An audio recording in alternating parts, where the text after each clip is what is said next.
Hello friends, welcome back to my YouTube channel EHSC study point YSK।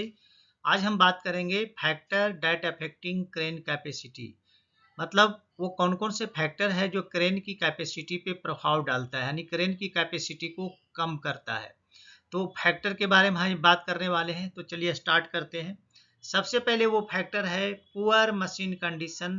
Poor machine condition का मतलब होता है no maintenance, यानी maintenance crane का करना ही नहीं है। ते हुआ पुअर मशीन कंडीशन। तो मेंटेनेंस नहीं करने से क्या होगी, क्रेन की धीरे धीरे उसकी कंडीशन बहुत ही खराब हो जाएगी और उसके कारण उसके कैपेसिटी पे भी प्रभाव पड़ेगा और एक्सीडेंट भी होने का डर रहेगा। नेक्स्ट जो पॉइंट है, वेरिएशन इन बूम एंगल। तो बूम एंगल को अगर बूम अप लेंगे तो उसका एंगल बढ़ेगा, एंगल घटेगा तो यहाँ पे रेडियस कट कम हो जाएगा।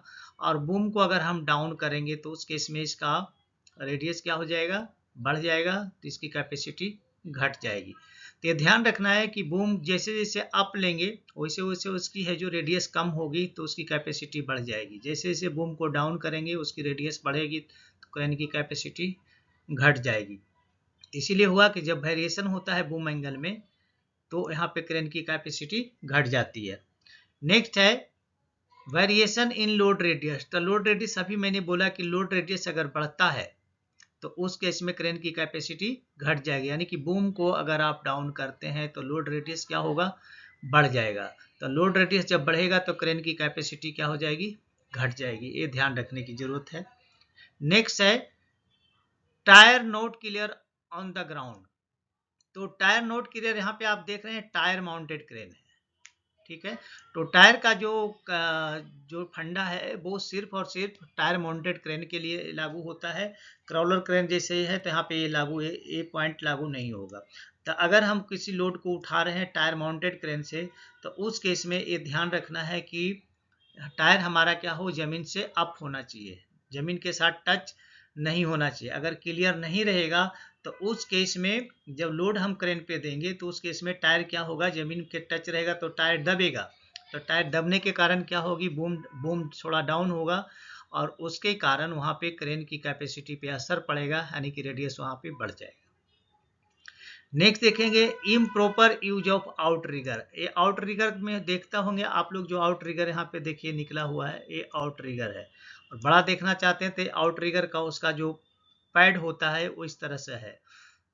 तो अगर आउटरिगर हम अगर ठीक से एक्सटेंड नहीं करते हैं, हाफ निकालते हैं या थोड़ा सा निकालते हैं, तो उस केस में भी क्रेन की कैपेसिटी घट जाती है। इसलिए जब भी किसी भी क्रेन से अगर टायर माउंटेड क्रेन से यहाँ पे काम करना हो तो उस केस में आउटरिगर को फुल्ली निकालना चाहिए।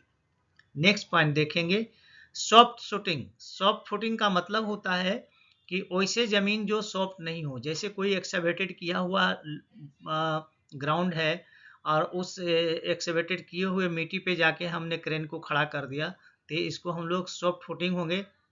तो क्रेन के तो लोड से वो दबेगा ही, और जब लोड को उठाया जाएगा उस समय किसी भी मटेरियल को उठाया जाएगा तो उसके लोड के कारण और भी फुट, तो यहाँ पे क्या होगा, क्रेन की कैपेसिटी तो ठीक है घटना ही है, साथ में क्या होगा, क्रेन का टपल होने का भी डर यहाँ पे हो सकता है। नेक्स्ट है crane note level. Crane note level का मतलब क्रेन को हमने ग्राउंड लेवल पे, अच्छे ग्राउंड पे प्लेस नहीं किया है, अप डाउन ग्राउंड पे प्लेस किया है, तो उसके कारण क्रेन ही अनस्टेबल खड़ा है, तो उस केस में क्रेन की कैपेसिटी घट जाएगी और क्रेन का एक्सीडेंट होने का डर हो सकता है। नेक्स्ट जो पॉइंट है साइड लोडिंग। साइड लोडिंग का मतलब होता है, ये देखिए यहाँ पे साइड लोडिंग हो रहा है, ये साइड लोडिंग है। मटेरियल हम जो किसी भी क्रेन से अगर हम सिर्फ वर्टिकल उठाने के लिए क्रेन का इस्तेमाल करते हैं, सीधा वर्टिकल, लेकिन अगर हम उसको एक्सटेंड करके जैसे कि इस तरह से यहाँ से मटेरियल उठाया जा रहा है तो इसको साइड लोडिंग बोलेंगे।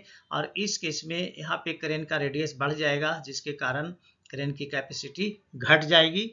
नेक्स्ट देखेंगे rapid swing rate. Rapid swing rate का मतलब होता है कि लोड को उठाने के बाद क्रेन को काफ़ी तेज़ी के साथ स्विंग करना, मतलब घुमाना, रोटेट करना। तो उस केस में यहाँ पे क्या होगा, तेज़ी के साथ घुमाएंगे तो मटेरियल जो वो हैंग करके रखा हुआ है वो है जो आगे की ओर मूव करेगा और जिसके कारण वहाँ पे रेडियस क्रेन का बढ़ जाएगा। जिसके कारण क्रेन की कैपेसिटी घट जाएगी। और उस केस में अगर क्रेन की कैपेसिटी फुल नहीं है, कंट्रोलेबल नहीं है, तो उस केस में एक्सीडेंट भी हो सकता है। नेक्स्ट देखेंगे rapid acceleration and deceleration of load. मतलब rapid acceleration deceleration of load का मतलब होता है लोड को काफी तेजी के साथ उठाना, यानी कि ऊपर की ओर लेना। और डिसलेरेशन का मतलब होता है नीचे की करना, लोड को काफी स्पीड के साथ नीचे की ओर करना। तो एक गलत है, फ्री फॉल या फ्री ऊपर की ओर लेना गलत है, इससे एक्सीडेंट होने का डर हो सकता है। नेक्स्ट जो पॉइंट है high wind speed. High wind speed, जब हवा काफी स्पीड में तेजी के साथ चल रही है और वहां पे अगर हम क्रेन का ऑपरेशन करेंगे तो उसमें क्या होगा, जो हम लोड उठाए हुए हैं उसको काफी डिस्टरबेंस होगा, जिसके कारण क्रेन का क्या होगा, रेडियस बढ़ जाएगा, क्योंकि वहां पे लोड क्या होगा, मूव करेगा क्रेन से दूर। तो क्रेन से दूर करेगा तो इस केस में सडन ही क्रेन की रेडियस बढ़ेगा, जिससे क्रेन की कैपेसिटी घट जाएगी।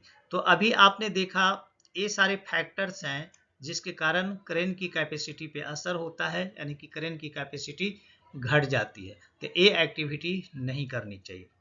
तो चलिए दोस्तों, यहाँ पे आपसे रिक्वेस्ट करेंगे, अगर आप हमारे चैनल पे नए हैं तो प्लीज़ चैनल को सब्सक्राइब करें, दोस्तों में ज़रूर शेयर करें और बेल आइकॉन को ऑल पे सेट कर लें, ताकि हमारे जितने भी वीडियो रिलीज हों उसके नोटिफिकेशन आपको टाइम से मिले। तो चलिए मिलते हैं आपसे नेक्स्ट वीडियो में, तब तक के लिए जय हिंद, वंदे मातरम।